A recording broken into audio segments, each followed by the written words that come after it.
PT, vereador Rafael Bueno.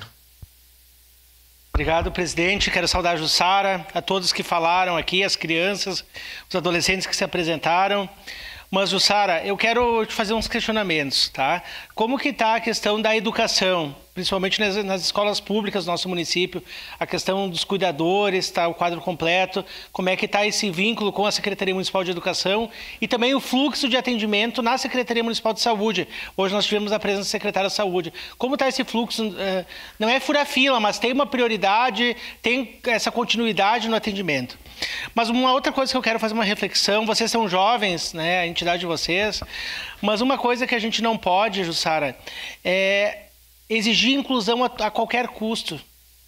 Porque quando a gente fala em inclusão, a gente tem que tratar no contexto geral, aonde desde da pessoa, o porteiro, a secretária de escola, os professores, o bibliotecário, entenda realmente o que é o autismo. Porque senão é só uma inclusão por inclusão e às vezes é neste espaço o ambiente escolar que era para ser um ambiente de combate ao preconceito é que gera inclusive a intolerância às crianças.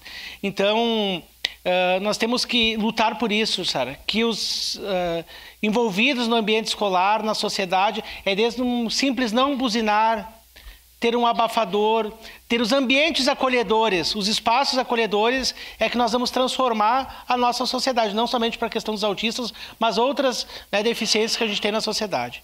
Então, eu boto isso aí na pauta, nessa discussão da entidade, porque nós estamos vendo cada vez mais com problemas na sociedade, né, diversos tipos de problemas, familiares, até problemas de saúde em diversos gêneros, e a sociedade parece que não quer entender.